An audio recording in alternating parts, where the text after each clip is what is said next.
It's official. Biden's State of the Union was a complete and total disaster. Despite the legacy media's desperate attempts to convince you otherwise, American voters aren't buying it. We're going to see the latest polls that are an absolute nightmare for Biden and the Democrats. And then it's official. Donald Trump has formally secured the Republican nomination for a historic third straight time. We're going to see how absolutely unprecedented that is and what it all means for November. Hey gang, it's me, Dr. Steve, your Patriot Professor, here to help you stay sane during these insane times. So make sure to smack that bell and subscribe button and let's dive right in.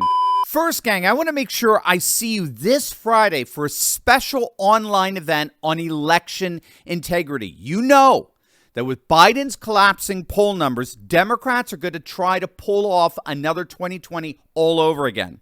But we're a people of action, and that's why I'm sharing 3 actionable steps you can take right now to protect the election in November. I shared this plan with a number of you last month, and it was so helpful to so many of you that we decided to do it again. Every single patriot needs to hear this message. So I'm hosting a short virtual course off platform this Friday morning, March 15th at 11 a.m. Eastern to get into the details off platform, obviously because YouTube is not going to like what we have to say. Now, we're trying to limit this to only those of you who are ready to take action. So there are only 250 spots available. So don't wait on this. They can fill up in the next hour. So don't wait.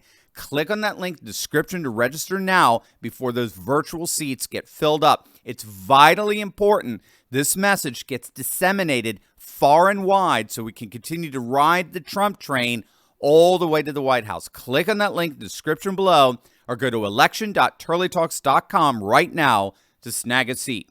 Last week's State of the Union address will perhaps go down as one of the most cringeworthy examples of gaslighting ever attempted by the fledgling legacy media. It was hailed as a, quote, home run by Crystal Ball's Larry Sabato. MSNBC's Joe Scarborough said Biden gave, quote, his best speech of his presidency by far, strongest speech, and most importantly for people that were thinking, oh, he's too old, he's too that, man, he gave a lot more than he got. And to top it all off, here's CNN's Van Jones. Very proud, very proud. Look, strong at the beginning.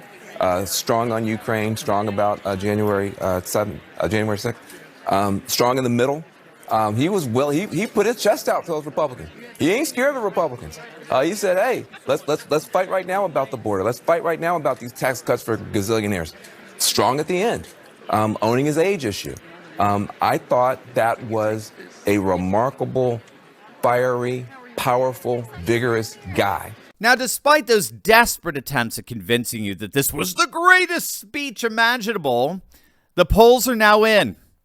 And they're devastating both for Biden and even more so for the legacy media's imploding credibility.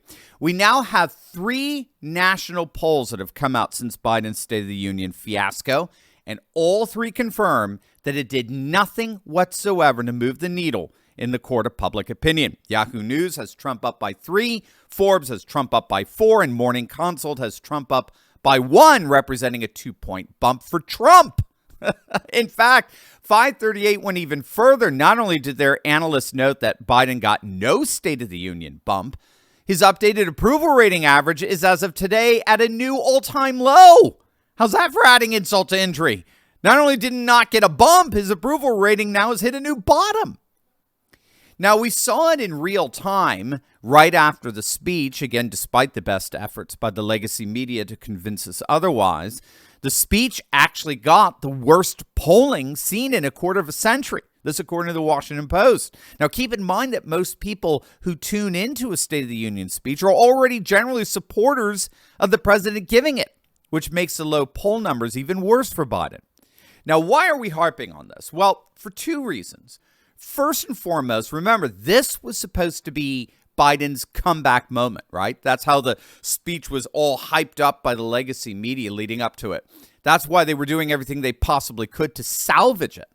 As it turns out, this great reset for Biden's fledgling campaign was a bust. It was a disaster. It did no such thing. If anything, he's even more unpopular after the State of the Union than he was before. So that's number 1.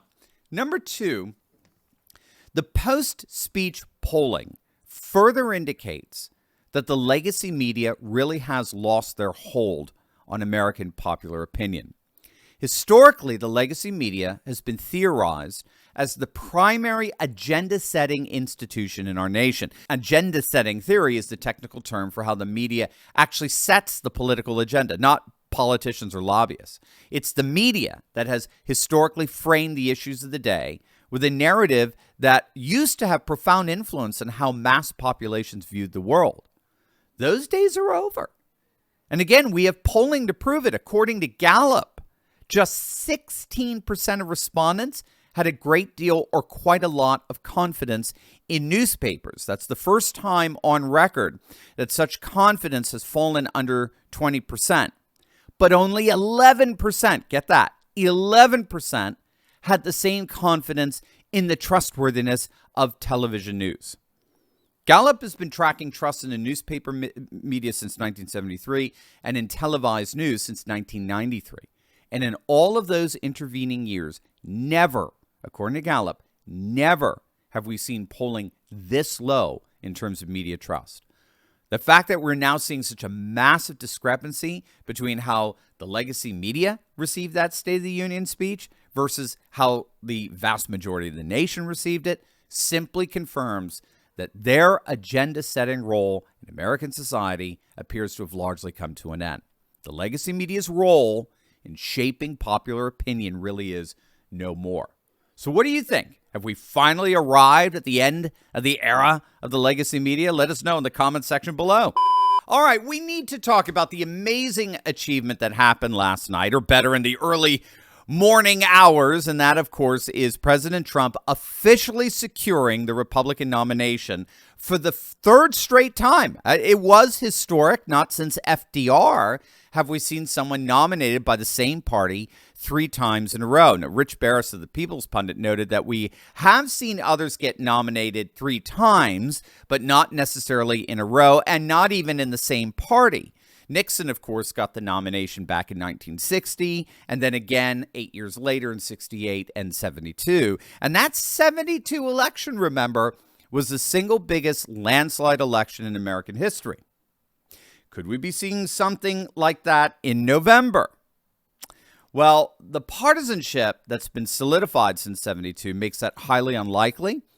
But as we've observed over and over again on this channel, Donald Trump is in a stronger position, a much stronger position, to win the White House today than he's ever been in.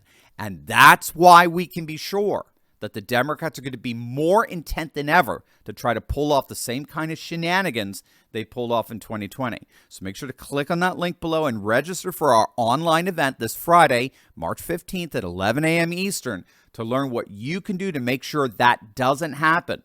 And we see Donald Trump take his place as the 47th president of the United States.